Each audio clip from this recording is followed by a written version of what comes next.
Thank you so much for joining us. My name is MG Govia. I'm the Education and Outreach Liaison here at Oki 811. Today's topic is going to be over emergency locate requests, and we're going to kind of dive in to when and how to use those. Before we dive into that, I just want to make sure that if you have not been on one of our webinars before, the interface is pretty straightforward. You can ask questions at any time. I am flying solo, so I'll be checking out those questions towards the end of the presentation. So feel free to throw those my way. I'll be happy to help out. Because the subject matter is so short or particular, the presentation maybe 15, 20 minutes at most, just for us to go over it. But I'm here to answer any questions that I don't cover. Just let me know and we'll get to them. You'll see an orange arrow. That orange arrow is to open or close the interface.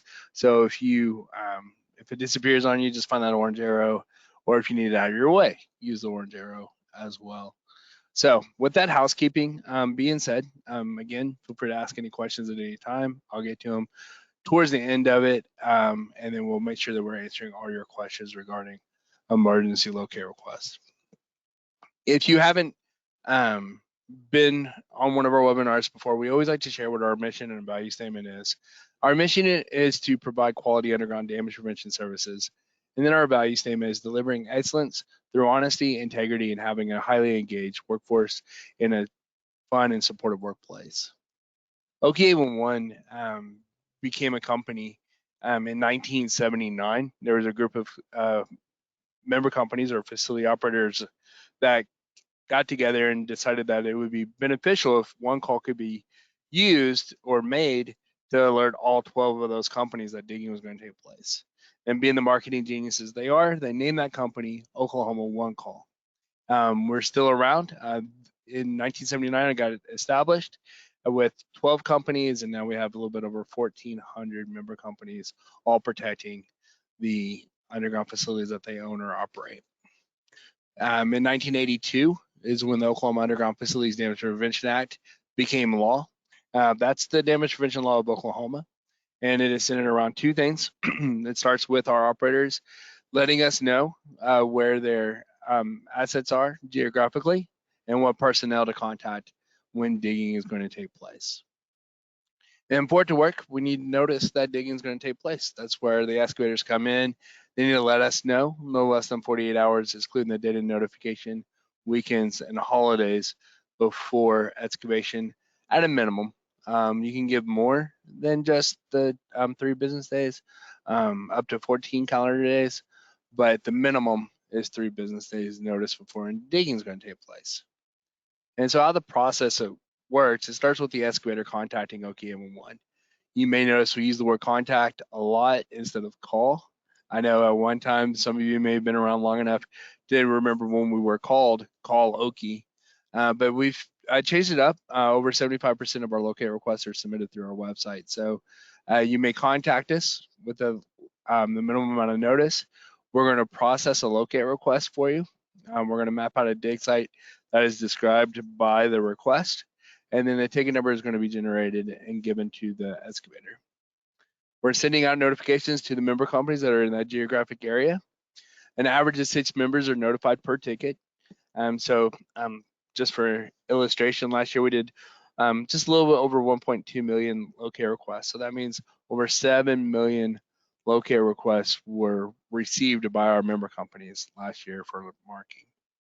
Those member companies are then responsible for responding to that request prior to the work to begin date and time. They may do this with their own employees or hire a third party such as USIC or Gridhawk or LineQuest or one of the many locating partners out there. So they're going to come out and they're going to mark the approximate location of their underground facilities, use the correct uniform color code for their paint, flags, and stakes. They're going to communicate with the excavator by using mandatory positive response. And then the excavator is going to confirm mandatory positive response from each of the companies. They're going to make sure they wait the required time before they dig, which will be on the ticket that work to begin date and time. And then they're going to dig test holes to identify and properly protect that underground facility that's in that area. A couple things to remember with the process: Oki 811 is not the line locators. We are the communication hub, so we're going to make sure that those member companies who are there geographically, their personnel are contacted, and then they can respond to that locate request. The private lines that are in an area, anytime a service is turned over to the property owner, usually from a curb or main or a meter, a meter, that's when it turns over. Some private lines are obvious, such as sprinklers or propane lines, stuff like that. But if service is turned over to the property owner for additional electric runs or gas runs, water from the meter, those are private lines. And if concerned with those locations, you may have to reach out to a private line locating company in addition to 811. So when it comes to 811, there's two ticket entry methods. It starts by going to our website. Again, this is where a majority of them are done. It's easier. There's no hold times. You'll see the mapping in front of you. By seeing that mapping, we can justify that it's a safer ticket when put in, because the excavator knows exactly where they're going to be. And then they're available 24/7, right?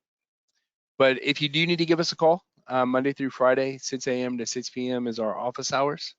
After business hours, only emergency and second notices and damage report tickets would be accepted. If you need to make a second or third notice because a locator or a company hasn't located the lines, making a phone call to us is the easy way to do that as well. So let's talk about the 4 types of notification ticket types, and then dive into emergencies just a little bit to make sure that we're all on the same page for that. So first, we'll talk about compliant locate requests. A compliant locate request means that you did everything that we've asked in the previous 2 slides, right? You're giving a minimum of 3 business days notice. You're giving and you're waiting and giving the locators enough time to come out and locate prior to your work to begin, date and time. And then you're checking positive response, and you're doing all these things to be compliant with the law, okay? A non-compliant locate request is typically done by property owners or homeowners. I'm not necessarily on the professional excavator side, but a non-compliant locate request usually is someone who rented a tool for the weekend and gave us a call on Thursday or Friday, right? I got this auger, I'm going to be putting in a fence, and they call us on a Thursday or Friday, and they plan on working on Saturday. Well, although they're making a call, even though they're giving us some notice that digging is going to take place, we're going to send that out to the member companies, and the member companies will try to prioritize those, but they may not be able to get there before the digging is going to begin, because they do have to prioritize the compliant locate requests. Another thing to remember with non-compliant locate requests is that they never become compliant. So phone calls made in on Thursday they let us know that they were not going to dig till Saturday. We tell them that it's a non-compliant locate request, and then we get off the phone after submitting that out, right?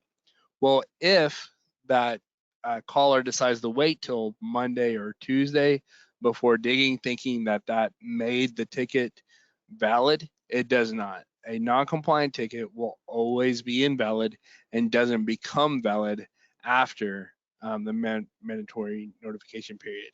If you had the ability to wait in the first place, we should have put it in as a compliant locate request, because even if damage happens on day 6 after a non-compliant locate request was put in, the damages are still the responsibility of that excavator for not having a compliant locate request. So very important and to stay away from non-compliant locate requests.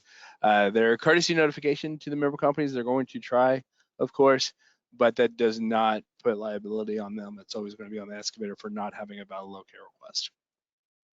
Let's talk about damage reports real quick.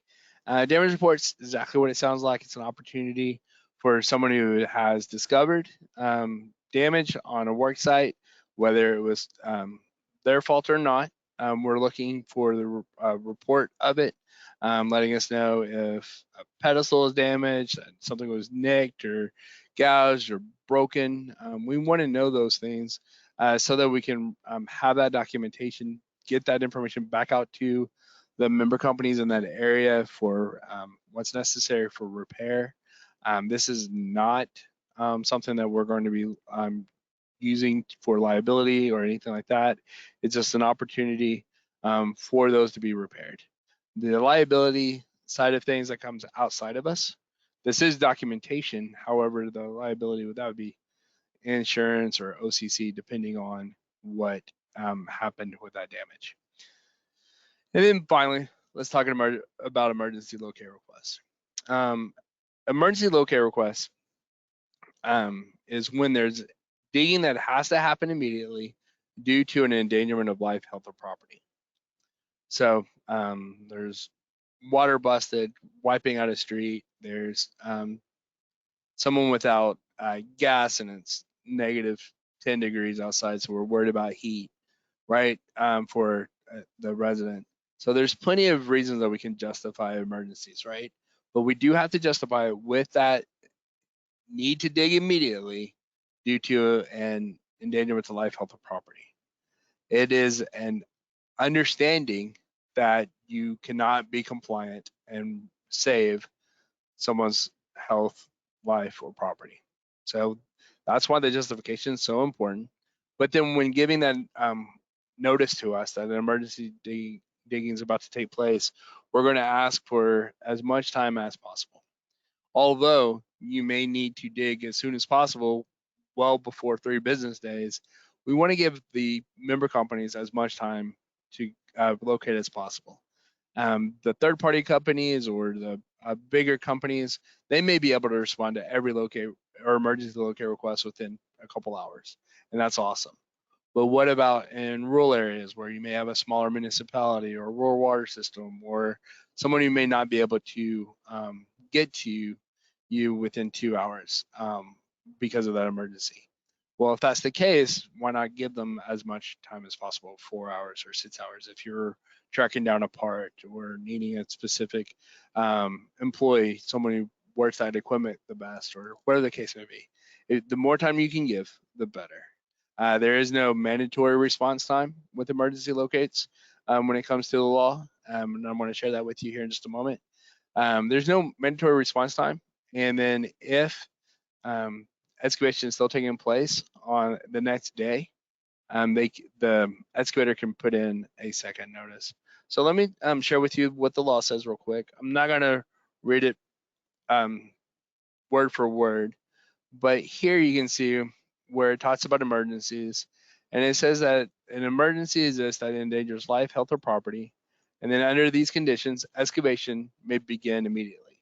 So all we're doing is we're saying, hey, we know that excavation is going to take place. You can't wait the 3 business days, and we understand that. But if you're going to dig immediately, you need to provide reasonable precautions. And what that means to us is notifying us, letting us give notice to the underground facilities in the area. And that way you can at least have an opportunity to protect what is underground, right? And so it's important to know that the emergency response isn't mandatory as far as the time frame. Hopefully there will be at least a phone call or email or something to give status of that so that you work together to get out there. But then to follow this all up with is a emergency request is not to be used in situations that are not truly an emergency. So the last sentence within that paragraph says if a request for emergency locates are made by an excavator and there is no emergency, then the excavator may be liable to the owner of the operator for reasonable costs of emergency response.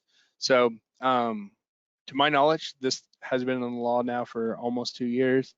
To my knowledge, I haven't heard of anybody recouping costs on false emergencies, but it is something that can be done. So you want to be mindful of that. Make sure it's truly justified as an emergency because there's an endangerment to life, health, or property. Give as much time as possible so that those companies have the opportunity to come out and protect those underground lines. And then, of course, you would want to dig carefully, especially if there are some companies that haven't made it out in time for that emergency request. Okay. If digging is going to take longer than the 3 business days, so it's an emergency, digging is going to take place, you're going to go out there and you know that you're going to continue excavation in the area beyond that emergency, because it's going to take longer than 3 business days. Follow up that emergency with a compliant or normal locate request as well, so that you can have it for 14 calendar days instead of just your ticket put in as an emergency. So that's important to know as well.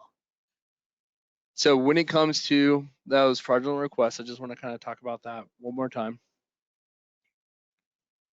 And that is talking about that liability. So the non-emergency emergency request is what I just read to you. And that law, if you didn't see the website, let me pull that back up, is really easy to find. It's on our ok11.org website. When you scroll all the way down to the bottom from the homepage, you'll notice across the bottom is some quick links, and under resources is the law, and that's exactly where you can find it, so that you can have all the information I have. This is the current law, is the one that's been around since 2021. There are going to be some changes coming up on November 1st, and so you can read about those by clicking that button, and it'll pull up a PDF of the future wording, and we'll have a webinar in November to go over those changes as well, but it doesn't pertain to emergencies, so we're good. Okay, back to the PowerPoint. Let me click this and this. Okay, so with the fraudulent requests, we do want to stress the importance that the excavator understand that it needs to be a true emergency, justified. If you're saying a house is without water, most of the time that will be an emergency, but if the companies get out there to locate and we find out that, or not we, but they find out that it's a new construction, a new neighborhood, then it's probably not an emergency because there's not an endangerment to life, health, or property at that point. So something to keep in mind there. And then excessive or unreasonable request is also something else to worry about when it comes to fraudulent request. If work is ongoing and you need to extend the life of the ticket, please do so. But if there's unreasonable or excessive extensions of those tickets where months go by with no excavation taking place, those member companies that are responding to it may recoup costs for those unreasonable and excessive locate requests. So if there's a time where work is going to be suspended for a little bit, go ahead and suspend the locate request. Just let it expire, and then you can update that same area within 3 business days of when you're going to resume work. So hopefully that'll help you out. So if you have any questions, now's the time to jump in. Like I said, this is a pretty focused topic, so I knew the presentation wasn't going to take too long. But if there's something that you have encountered or have any questions regarding emergency locate requests, I do want to help you out and make sure that we're all on the same page. So throw those questions my way if you have any. I do want to talk a little bit about what damage prevention looks like for us. OK11 is the communication hub. Like I said earlier, we're processing the locate request, making sure that the member companies or those facility owners and their locators have the information they need. And we are hopefully promoting everything we need to the excavators to make sure they understand the importance of it. That's not just a strong suggestion or a friendly reminder, but it's also the law that's backed up by it as well. So opportunities for that collaborative effort extend beyond just being part of the A11 process. There's our safety days, our expo, various volunteer opportunities, the fair starting up. So we appreciate all the volunteers from our members and excavation companies that are helping out with that as well. So thank you so much for being a part of that collaborative effort, and even joining in on these webinars like today to learn more about those responsibilities is huge. If you don't already, you can always follow our podcast or our YouTube channel. Plenty of information that we share there. There will be copies of our webinars that we present that'll be on our YouTube channel, as well as the recordings of our podcast. There's also tutorials and other information that's available to you in addition to our website.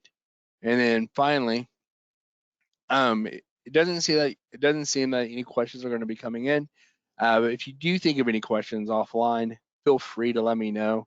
Shoot me an email. It's easy. It's the word education@okie811.org, and I'd be happy to help out with anything you may come up with, or if you want to have dedicated training or anything like that, we can help out with that in the future. So with that, doesn't look like any questions came in. I do appreciate your time today. I look forward to helping you out in the future. I hope you have a wonderful rest of the day, and thank you for all you do to keep Oklahoma safe. Y'all have a wonderful day.